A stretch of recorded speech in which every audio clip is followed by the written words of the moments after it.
네, 구독자 여러분 안녕하십니까. 오늘은 화물차 메타기에 대해서 인터뷰를 좀 해보도록 하겠습니다. 대표님 본인 소개 좀 해주세요. 예, 안녕하세요. 전국구 영업용 칼산상사 이원복입니다. 저희들이 메타기 얘기를 진짜 수없이 했는 것 같은데요. 예. 오늘은 실물을 두고 인터뷰를 한번 해보도록 하겠습니다. 예. 대표님, 왜 메타기를 달아야 하는지에 대해서 좀 설명 좀 해주십시오. 예, 전주의 약속은 메타기에 대해서 오늘 상세하게 설명드리겠게요. 이 화물을 운송하다 보면은 운송 요금이나 거리 관계로 해서 많이 다툼이 있을 거예요. 네네. 일을 해주고 돈 못 받는 경우도 많고 그걸 근본적으로 해결할 수 있는 방법이 저는 이 메타기라고 봐요. 네네. 이 메타기만 활용을 잘하게 되면은 운반비도 덤핑으로 갈 일 없고 주선사 칼질에 당할 일도 없고 가장 모범적인 해답인데 이걸 놔두고 왜 그걸 시행을 못하고 빙빙 돌아가는지 모르겠어요. 예. 대표님, 지금 주선사에서 수수료를 몇 프로나 받죠?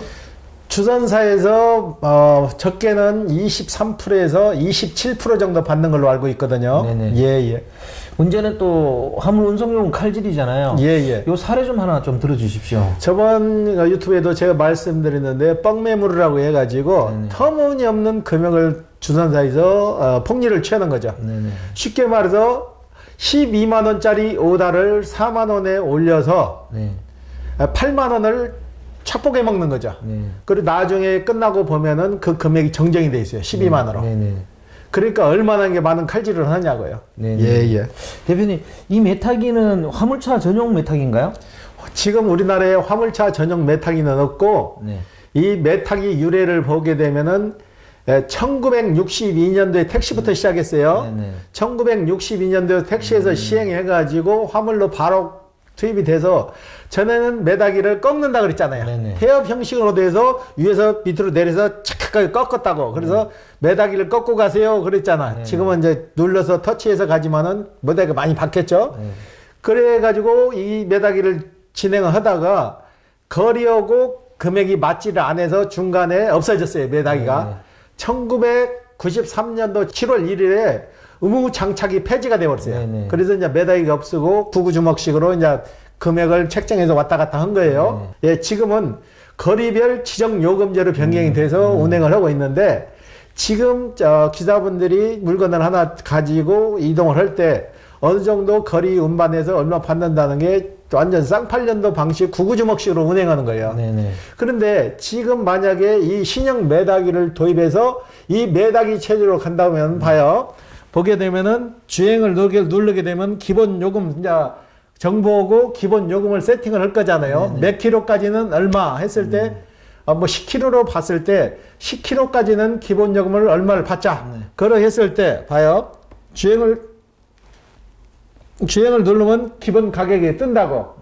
기본 가격 플러스 물건 톤수 거리에서 곱하기 얼마 200m를 가면 뭐 100원씩 올라가던가 택시 마냥 뭐 300m를 가면은 얼마가 올라간다. 그래서 자동으로 여기서 정상이 딱 되고 그 다음에 복합 시외로 빠져나갔을 때도 구태여 손님하고 흥정할 필요 없이 시외 요금 체계만 누르면은 자동으로 시외 요금이 계산된다는 얘기예요. 그렇죠. 그리고 통행료 갖고도 손님하고 다툴 일이 없다는 거예요. 통행료까지 다 털어줄 수 있다는 거예요. 통행료 플러스 기본 거리 그 다음에 총 거리까지 다 계산해서 요금을 받을 수 있다는 거죠. 그리고 도착해서 다음에 요금 줄게요. 후불이 필요가 없죠.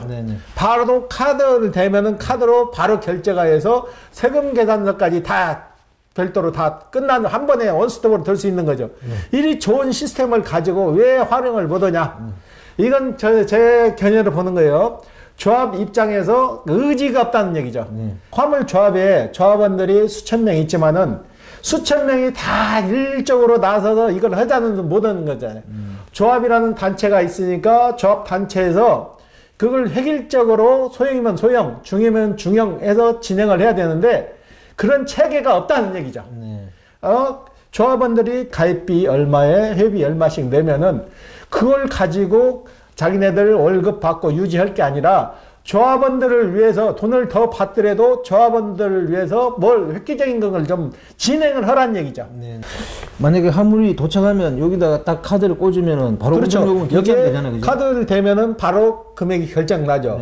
그러니까 기본 요금 거리 플러스 내가 목적지까지 가는 거리. 네네. 그럼 몇 킬로를 갔다 하면 기본 거리에서 목적지 가는 키로수를 키로당 얼마씩 산정을 하면 되는 거거든요. 그 산정을 하고 도로 요금까지도 여기에 다 표시를 해서 받을 수가 있다고요. 네네. 그러면 목적지에 가서 화조고 다툴 일이 없다는 얘기죠. 그렇죠. 금전 같은 게로 다툴 일이 없고 현장 결제가 바로 이루어지니까 주선사 칼질도 예방할 수 있고 수수료율도 낮출 수 있다는 얘기죠. 네.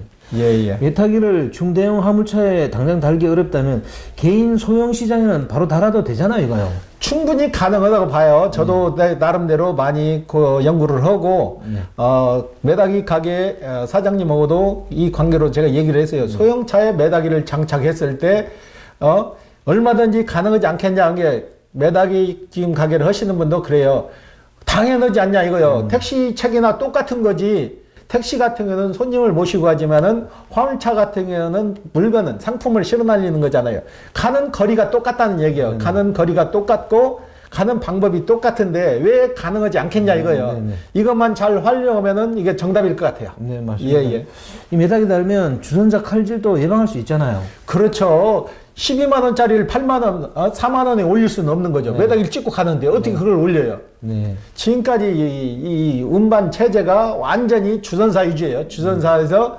주선사만 돈 벌고 컷 기사들은 어떻게 되든 말든 자기네들 이성만 챙기는 형태가 돼버린 거죠. 예. 정부도 이런 걸 모를 리가 없는데 왜 이렇게 가만히 있는 거죠? 처음부터 이 메다기가 없던 게 아니고 1993년도에 이게 음화가 장착이 폐기가 됐으면은 거기에 책정은 마땅한 거 운반비를 책정해서 계속 운반비를 올려주거나 현실성에 맞는 운반비를 책정했으면 그런 일이 없는데 방치잖아요. 방치. 네네. 방치고 이 운반비 계산이 어떻게 보면 주선사에서 운반비가 나오는 거예요. 네네. 주선사들이 일률적으로 서울에서 부산 가면 키로수 계산해서 얼마 하면 자기네들 가져갈 거 얼마 하면 기사들 목이 적어진다는 얘기죠. 네. 그러기 때문에 지금이라도 늦지 않은 거예요. 지금이라도 이 메다기 체계를 도입해서 메다기로 가는 게 정답이에요. 네. 예. 개인 소형 화물 하시는 분들은 이런 불합리한 걸 알면서도 왜 이렇게 아무 얘기를 안 하는 거예요? 아무 얘기 안 하는 게 아니고 소형차 하시는 분들도 당연히 이게 오면 좋은지를 아는데 개개인이 나서서 할 수가 없다는 얘기죠. 단체가 뭐는 단체냐고요. 기자들을 영리를 목적으로 해서 세운 게 그 단체 아니에요. 그 단체에서 나와가지고 이걸 진행해야지 기자들 개개인이 이걸 어떻게 진행하냐고요. 조합이나 협회에서 이걸 좀 나서줘야 되는데 전혀 이게 지금 이거 정부를 상대로 어떤 공론화 작업 같은 건 안 되고 있잖아요. 그렇죠. 제가 아는 견해에서는 전혀 없다고 봐요. 예. 이것도 과거에 달았기 때문에 다시 이게 합리적이라 그러면 이거 달 수 있는 문제 아니에요, 이거요? 그렇죠. 옛날에 다뤘던 거를 현실성 맞게 체계 계산해서 다시 달면 되는 거예요. 개인 택시 같은 경우는 이 메다기를 달 때 본인이 돈 내는 게 아니고 정부 지원 사업으로 다 다뤄져요. 정부 지원 사업으로 다 다뤄주고 블랙박스도 마찬가지예요. 블랙박스도 그 시 자체 내에서 정부 지원으로 해서 다 다뤄요, 개인들. 보조를 해준다고. 근데 화물은 전혀 그런 혜택을 지금 못 받고 있잖아요. 그럼 대표님, 화물 운송요금의 현실화 방안으로 이게 메타기가 최선의 방법인데 이걸 확산시킬 방법은 없을까요? 확산시킬 수 있는 방법은 조합에서 의지가 없으면은 지금 기사분 개개인이 이거를 연판장을 돌려서라도 조합에 문의를 해야 돼요. 이렇게 해서 메다기를 설치하는 게 정답인 것 같은데 조합 차원에서 이걸 진상을 위원회를 구성해서 이걸 건교부에다 질의를 좀 해달라고 해야지 개개인이 어떻게 무슨 힘이 있어요. 단체가 구성이 돼야만이 그 힘을 발휘할 수 있는 거잖아요. 그렇잖아요. 개인 택시 같은 경우는 메다기도 무상으로 주고 일정 기간 보유하면은 돈을 안 갚아도 되고 블랙박스도 그러잖아요. 블랙박스도 지자체마다 다 달아주잖아요. 달아주고 그것도 국공에서 보조를 해주잖아요. 근데 왜 화물은 메다기도 안 되며 블랙박스도 다 개인 돈으로 해야 되냐 이거죠. 그게 참 모순전 대녀예요. 그래서 협회의 중요성이 필요한 거예요.